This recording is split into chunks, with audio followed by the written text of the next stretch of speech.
Pemirsa, kabar Banjarmasin kembali menjumpai PN hari ini. Kali ini lawan ulun, Faya Putri.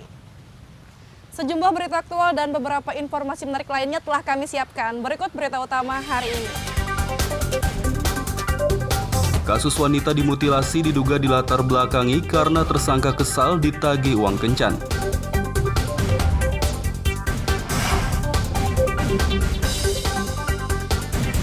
Dari hasil autopsi dan penyelidikan, balita berinisial NMA diduga tewas akibat dianiaya ibu tirinya.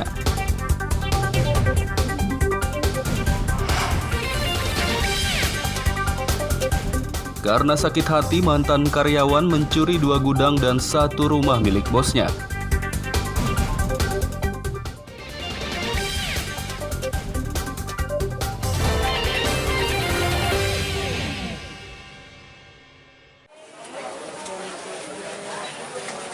Kasus pembunuhan terhadap R, ibu rumah tangga yang dimutilasi dan jasadnya ditemukan di kawasan Belitung Darat, Banjarmasin Barat pada Rabu pagi lalu, diduga dilatar belakangi karena tersangka kesal ditagih uang kencan.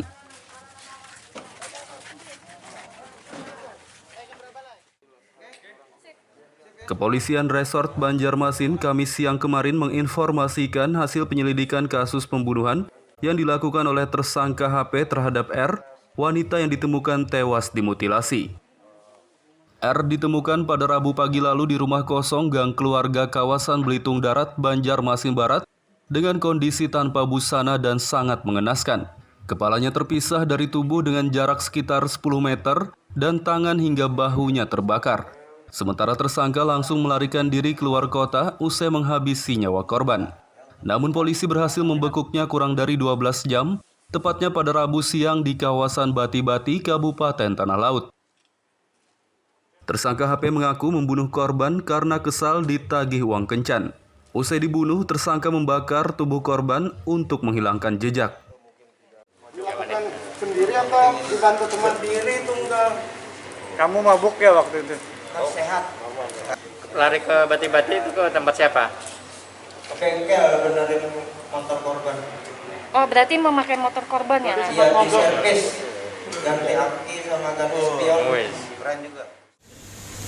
Ini sudah kalap, ya sudah tidak ada uang lagi, memang sudah ada niat. Kemudian dari belakang digorok, ya. Ada sembarang sepertinya berupa pisau atau gunting yang memang biasa. Kemudian sampai di rumah digorok. Ada memang sekitar jam 2 ada terdengar teriakan, memang ada tetangga yang sebenarnya rumah kosong sambil rumah kosong itu kedengaran, tetapi senyap begitu saja, mungkin karena sudah meninggal ya. Kemudian karena gelapnya di situ dengan sadisnya nih korban, mulai tersangka memotong leher korban sampai dengan putus. Tersangka akan dikenai pasal 338 dengan ancaman hukuman 15 tahun penjara. Dari Banjarmasin, Muhammad Lutfi Darlan dan Ahmad Fauzi melaporkan.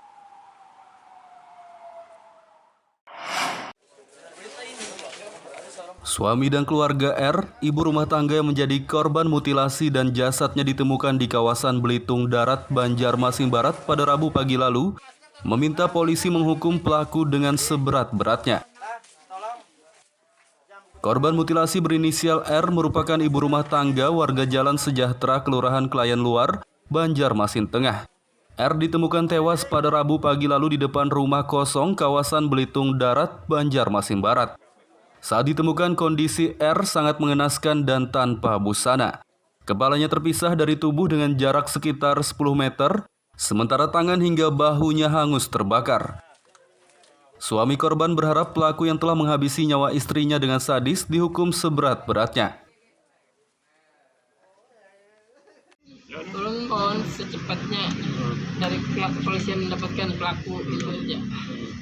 Terus anak yang tinggal berarti dua sekolah Masih halus nah, keduanya SD apa Bayi pak, keduanya bayi lah umur 1 tahun 4 bulan sama 3 bulan. Kalau bisa sih yang setimpal aja ya, kita yang seberat-beratnya aja. Soalnya kan kita bukannya apa-apa ya, kita kan si korban ini juga meninggalkan 2 anak yang masih kecil. Kita rasanya gimana gitu kan? Apa salahnya gitu? Apa salah dia gitu kan? Menurut suami korban, istrinya pamit untuk membeli susu pada Selasa malam lalu dan ia sempat mencarinya karena tak kunjung pulang hingga larut malam. Saat Rabu pagi, sepupunya mengabarkan bahwa melihat informasi di media sosial korban ditemukan tewas. Korban R meninggalkan 2 anak yang masih kecil, berumur 1 tahun 4 bulan dan 3 bulan. Dari Banjarmasin, Muhammad Lutfi Darlan dan Hafiz Arahman melaporkan.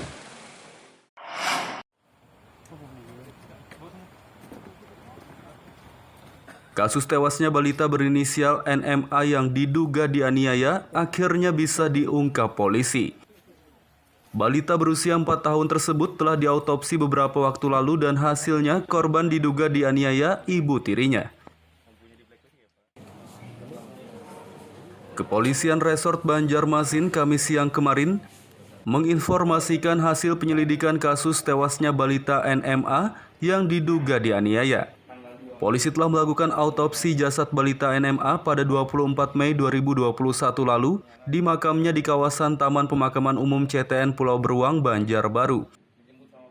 Dari hasil autopsi dan juga hasil penyelidikan, polisi menyatakan balita NMA diduga tewas dianiaya dengan benda tumpul.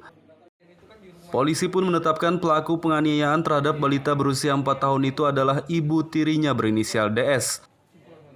Wanita berusia 21 tahun itu menganiaya balita NMA karena merasa cemburu, suaminya sangat menyayangi anak tirinya tersebut. Ini dari hasil keterangan saksi dan yang bersangkutan cemburu sama anak karena ayahnya lebih sayang kepada si korban itu sendiri. Jadi ini dilakukan berulang kali nanti? Dari hasil otopsi, kekerasan itu dilakukan tidak sekali, berkali-kali. Menggunakan apa dengan tangan kosong? Dengan sementara dari keterangan saksi juga tangan kosong. Kalau hasil visum apa aja Dan? Yang dari hasil otopsi itu sendiri tadi kita sampaikan bahwa sebab kematian korban akibat pendarahan otak dan patah tulang dasar tengkorak akibat kekerasan tumpul dan dipercepat oleh banyaknya luka memar di seluruh tubuh akibat kekerasan tumpul. Atas perbuatannya, DS akan dikenai pasal 80 Undang-Undang Nomor 35 Tahun 2004 tentang Perlindungan Anak dengan ancaman hukuman 15 tahun penjara.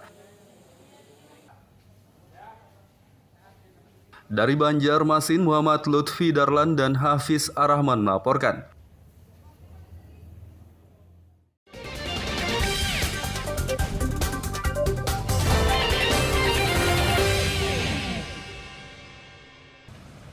Pemirsa, masih bersama kami dalam Kabar Banjarmasin. Gesan pian yang hanyar bergabung, berikut berita Banjarmasin utama hari ini. Kasus wanita dimutilasi diduga dilatar belakangi karena tersangka kesal ditagih uang kencan.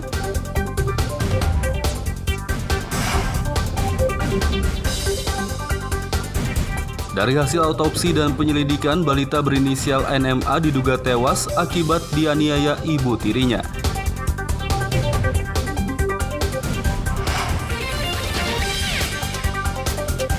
Karena sakit hati, mantan karyawan mencuri 2 gudang dan 1 rumah milik bosnya.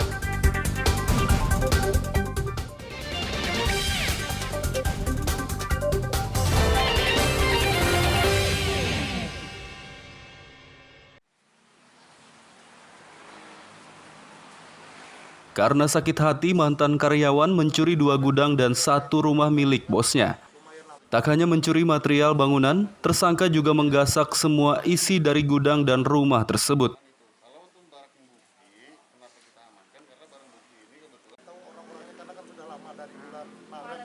Inilah HE, tersangka pencurian terhadap sejumlah aset milik mantan bosnya. Adapun barang yang dicuri yakni material dari 2 bangunan gudang dan 1 rumah beserta isinya. Selain mencuri 2 gudang dan 1 rumah yang beralamat di kawasan Japri Zamzam, Banjarmasin Barat tersebut, ia juga menggasak 1 unit mobil yang juga milik mantan bosnya. Saat gelar perkara di Mapolsekta Banjarmasin Barat Kamis siang kemarin, Tersangka mengaku nekat mencuri barang-barang milik mantan bosnya karena sakit hati surat izin mengemudi atau SIM-nya disita oleh korban sebagai jaminan hutang. Kan waktu berhenti kerja itu kan SIM saya ditahan sama bos, tidak bisa kerja lagi gitu. Sakit hati kan lah berarti lah, gara-gara ditahan SIM itu lah. Kalau sakit hati enggak, cuma karena nggak bisa kerja aja. Alasannya kenapa jadi ditahan? Waktu itu yang memang Berhutang. Ya, Berhutang berhutang aja. Oh, ada hutang. Mantan karyawan makanya lebih mudah untuk menyampaikan kepada orang yang ada di komplek Wirya Wiratama Jalan Jam-Jam itu bahwa memang gudang ini sudah dibelinya dan akan dibangun suatu bangunan baru. Makanya mungkin orang di sekitar percaya karena memang mungkin ya ini orang yang ibaratnya familiar karena karyawan dulunya. Kita nanggapin sih, ya anggaplah itu musibah, ya kan? Mungkin rezeki anak naik ceritanya. Jadi memang salah satunya memang itu mantan karyawan kita yang dulunya terkena narkoba. Jadi kita beberapa kali ingatkan ke dia, tapi tetap melakukan dan akhirnya kita putuskan. Nah mungkin karena pengaruh narkoba itu maka dia nekat berbuat seperti itu. Tersangka akan dikenai pasal 363 tentang pencurian dengan pemberatan dan terancam hukuman 7 tahun penjara. Dari Banjarmasin, Muhammad Lutfi Darlan dan Ahmad Fauzi melaporkan.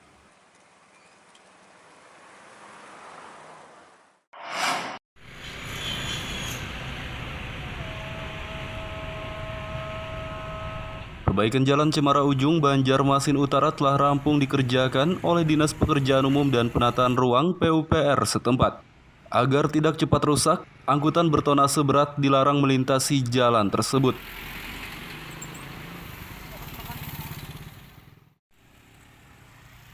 Jalan Cemara Ujung, Banjarmasin Utara yang rusak parah akibat banjir beberapa waktu lalu kini sudah diperbaiki oleh Dinas PUPR setempat. Sebelum diperbaiki, banyak mobil yang bannya ambles saat melintasi jalan berlubang di kawasan ini, sehingga arus lalu lintas pun menjadi macet total. Saat dipantau pada Kamis siang kemarin, jalan tersebut sudah rampung diperbaiki sehingga arus lalu lintas pun lancar tanpa hambatan. Agar tidak cepat rusak, pemerintah Banjarmasin melarang angkutan bertonase berat lebih dari 6 ton melintasi jalan ini. Aspal sudah jadi sampai macet, lancar jalannya. Berarti kan lagi macet lah. Kalau hari kayak weekend mah ada macet aja? Ada juga. Ada jual lah. Macet sih. Setelah diaspalnya lah. Iya, alhamdulillah. Muatan berapa yang harus kau lewat? Jadi untuk larangan itu kan sudah ada di depan. Itu sudah ada rambu-rambu. Itu truk yang bermuatan melebihi 6 ton.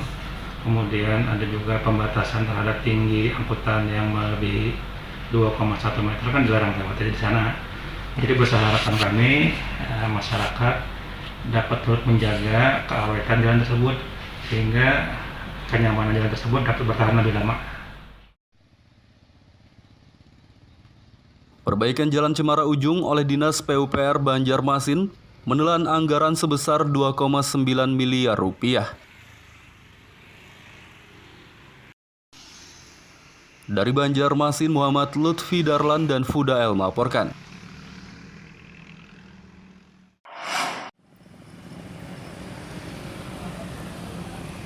Akibat sepinya penumpang, armada angkutan umum di Terminal Induk Handil Bakti Kabupaten Barito Kuala, Batola semakin berkurang.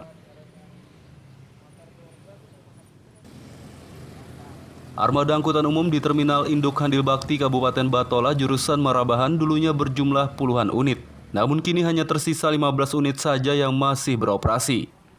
Berkurangnya armada angkutan umum di terminal ini disebabkan sepinya penumpang yang menggunakannya. Sepinya penumpang tak hanya dirasakan oleh sopir angkutan umum jurusan Marabahan saja, tapi juga jurusan Banjarmasin. Sopir armada angkutan umum jurusan Banjarmasin, Suryadi mengatakan kini armada yang beroperasi hanya tersisa 4 unit saja. Kami banyak aja turunan, banyak yang pala itu nah. Turunan lainnya cuma jangan di bawahnya, diangkut kereta. Banget tapi aja loh sedikit aja motornya. Jadi berapa buah lagi? Nambah tahannya paling 4 buahannya. Kalau dulunya banyak malah. Banyak kan? Kalau biasanya Bang ke Banjar tuh berapa orang yang dibawa? Kadang seekor, kadang berdua. Dua itu punya kawasan adanya juga. Kesehariannya masih ada aja. Sebuah 2 buah kalau aja berangkat lah. Kalau jumlah armadanya ini tinggal berapa buah lagi? Armadanya ada 15 unitan. Kalau dulunya berapa? Kalau dulu sekitar 45. Jadi yang ada ini jurusan kemana aja nih? Masih tetap jurusan Marabahan aja. Kalau isi penumpang biasanya ada berapa orang? Isi penumpang paling banyak 7 orang. Paling sedikit 4 orang berangkat ke Marabahan. Kondisi sepinya penumpang yang menggunakan angkutan umum di Terminal Induk Handil Bakti Kabupaten Batola dikarenakan sebagian besar warga telah memiliki kendaraan pribadi. Dari Kabupaten Batola, Muhammad Lutfi Darlan dan Ibrahim melaporkan.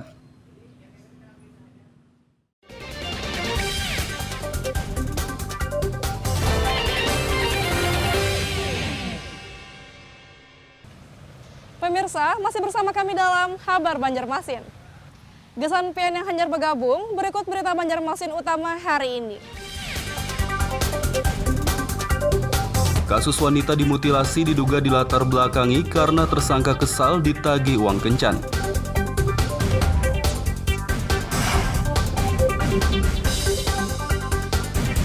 Dari hasil autopsi dan penyelidikan, balita berinisial NMA diduga tewas akibat dianiaya ibu tirinya.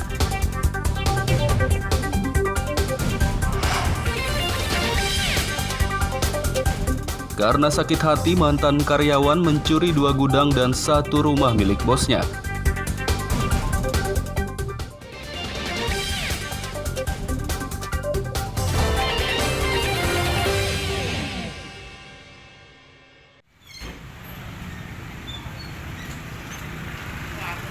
Menjelang pemungutan suara ulang PSU pemilihan Gubernur Pilgub Kalimantan Selatan yang akan digelar 9 Juni mendatang, tim gabungan Bawaslu, TNI, Polri, dan Polisi Pamong Praja Banjarmasin Kamis pagi kemarin menertibkan spanduk-spanduk politik. Penertiban spanduk politik oleh tim gabungan Bawaslu, TNI, Polri, dan Polisi Pamong Praja Banjarmasin dilakukan pada Kamis pagi kemarin di wilayah penyelenggara PSU yakni seluruh kawasan di Kecamatan Banjarmasin Selatan. Spanduk politik yang terpasang di depan rumah, pagar, jalan, pohon, fasilitas umum seperti jembatan, semuanya ditertibkan dan diangkut. Ketua Bawaslu Banjarmasin M. Yasar mengatakan spanduk politik yang ditertibkan jumlahnya puluhan lembar, sementara tujuan dari penertiban yakni menjelang pelaksanaan PSU. Pelanggaran-pelanggaran seperti apa ini sudah kita sampaikan dan sudah kita sepakati baik dari Pemprov, kemudian juga kita sudah lakukan rapat di Pemko. Contohnya Pak? Contohnya seperti spanduk yang bertuliskan ambil uangnya, ambil duitnya, dan jangan cucuk orangnya. Ini kan tentu sangat kontraproduktif dan tidak memberikan pendidikan politik yang baik bagi masyarakat, ya. Dan tentu saja ini sedikit provokatif, ya. Ini yang nanti akan kita tertibkan karena sudah meresahkan menurut kita. Spanduk-spanduk atau baliho-baliho yang berseleweran khususnya di Kecamatan Banjar Selatan, yang nantinya itu akan dikumpulkan di Panwascam Kecamatan Banjar Selatan untuk direkam dan dilakukan hal-hal yang memang sudah diatur di peraturan Bawaslu. Pelaksanaan PSU pada 9 Juni mendatang diharapkan berlangsung lancar dan aman. Dari Banjarmasin, Muhammad Lutfi Darlan dan Fudael melaporkan.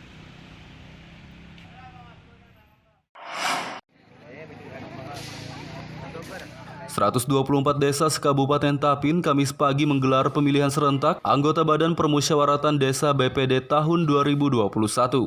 Pemilihan BPD yang digelar di 124 desa diikuti 1.149 kandidat yang memperebutkan 583 kursi anggota BPD.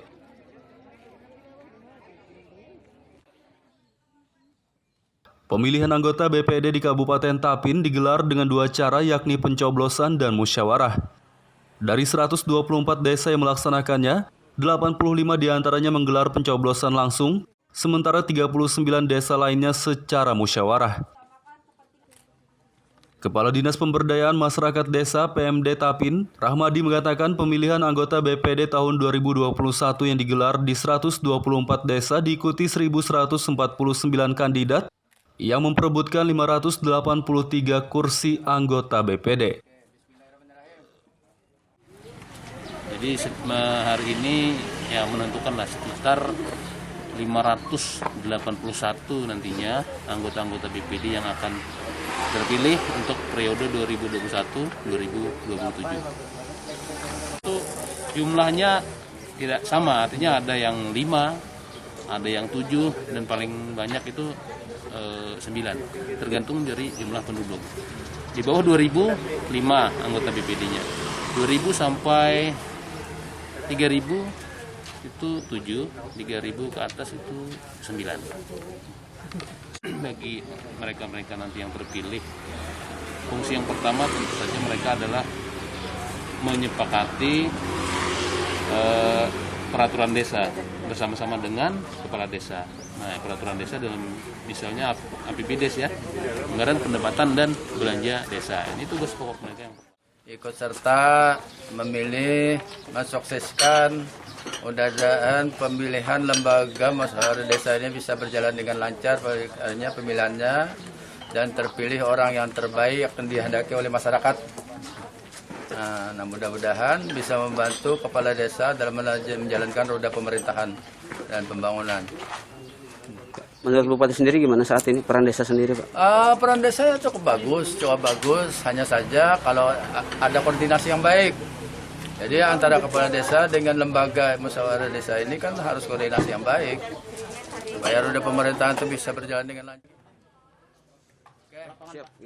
Pemilihan anggota BPD yang digelar di 124 desa Kabupaten Tapin diharapkan menghasilkan anggota BPD terbaik. Dari Kabupaten Tapin, Muhammad Lutfi Darlan dan Muhammad Afdillah melaporkan.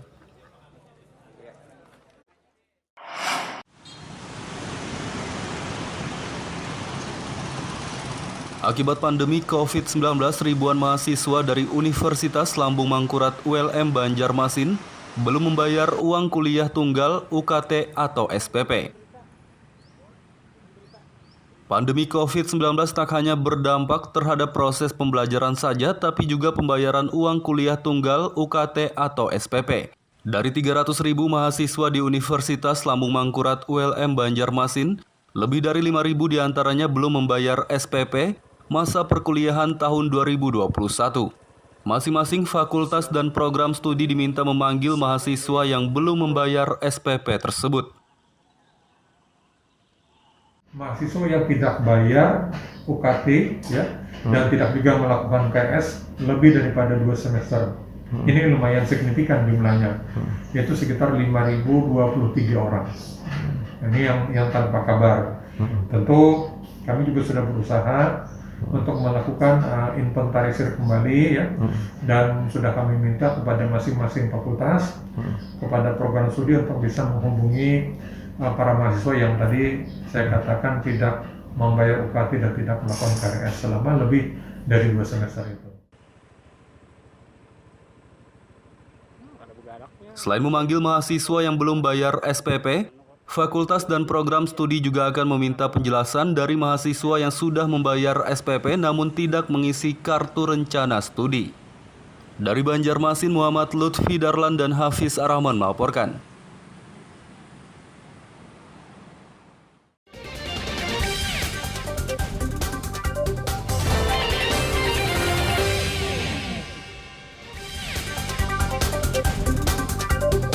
Kasus wanita dimutilasi diduga dilatar belakangi karena tersangka kesal ditagih uang kencan.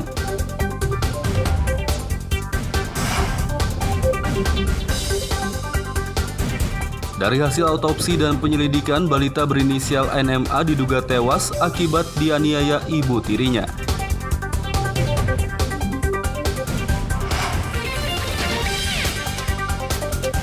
Karena sakit hati, mantan karyawan mencuri 2 gudang dan 1 rumah milik bosnya.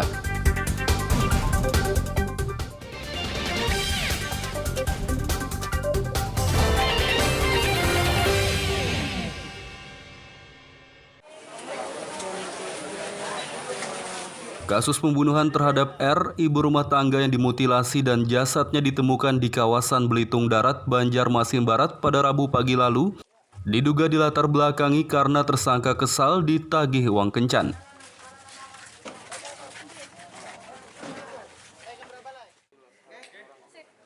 Kepolisian Resort Banjarmasin Kamis siang kemarin menginformasikan hasil penyelidikan kasus pembunuhan yang dilakukan oleh tersangka HP terhadap R, wanita yang ditemukan tewas dimutilasi.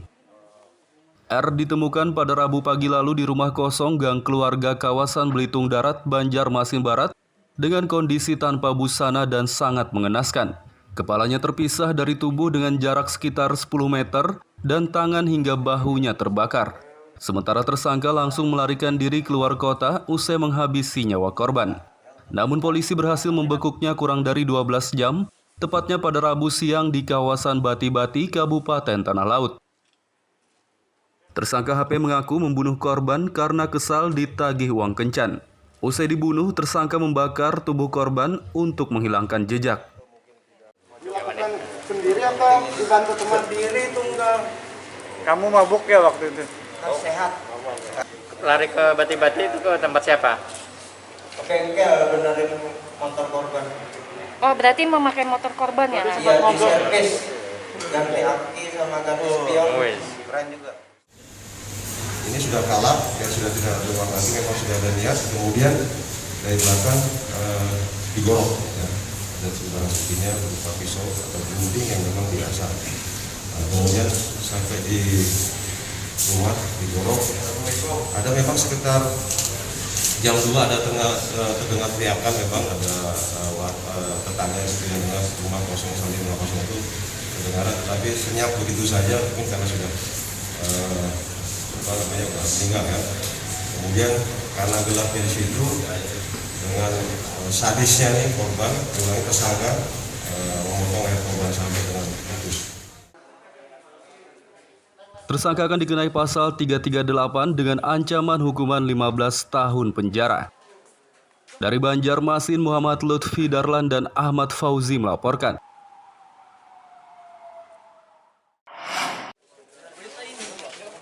Suami dan keluarga R, ibu rumah tangga yang menjadi korban mutilasi dan jasadnya ditemukan di kawasan Belitung Darat, Banjarmasin Barat pada Rabu pagi lalu, meminta polisi menghukum pelaku dengan seberat-beratnya. Korban mutilasi berinisial R merupakan ibu rumah tangga warga Jalan Sejahtera, Kelurahan Kelayan Luar, Banjarmasin Tengah. R ditemukan tewas pada Rabu pagi lalu di depan rumah kosong kawasan Belitung Darat, Banjarmasin Barat. Saat ditemukan, kondisi R sangat mengenaskan dan tanpa busana. Kepalanya terpisah dari tubuh dengan jarak sekitar 10 meter, sementara tangan hingga bahunya hangus terbakar. Suami korban berharap pelaku yang telah menghabisi nyawa istrinya dengan sadis dihukum seberat-beratnya. Tolong mohon secepatnya dari pihak kepolisian mendapatkan pelaku itu aja. Terus anak yang tinggal berarti dua sekolah masih halus keduanya SD apa bayi pak keduanya bayi lah umur 1 tahun 4 bulan sama 3 bulan. Kalau bisa sih yang setimpal aja ya, kita yang seberat-beratnya aja. Soalnya kan kita bukannya apa-apa ya, kita kan si korban ini juga meninggalkan 2 anak yang masih kecil, kita rasanya gimana gitu kan, apa salahnya gitu, apa salah dia gitu kan. Menurut suami korban, istrinya pamit untuk membeli susu pada Selasa malam lalu dan ia sempat mencarinya karena tak kunjung pulang hingga larut malam. Saat Rabu pagi, sepupunya mengabarkan bahwa melihat informasi di media sosial korban ditemukan tewas. Korban R meninggalkan 2 anak yang masih kecil, berumur 1 tahun 4 bulan dan 3 bulan. Dari Banjarmasin, Muhammad Lutfi Darlan dan Hafiz Arrahman melaporkan.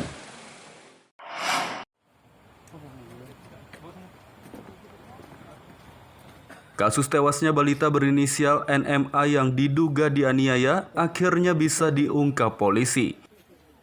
Balita berusia 4 tahun tersebut telah diautopsi beberapa waktu lalu dan hasilnya korban diduga dianiaya ibu tirinya. Kepolisian Resort Banjarmasin Kamis siang kemarin menginformasikan hasil penyelidikan kasus tewasnya balita NMA yang diduga dianiaya.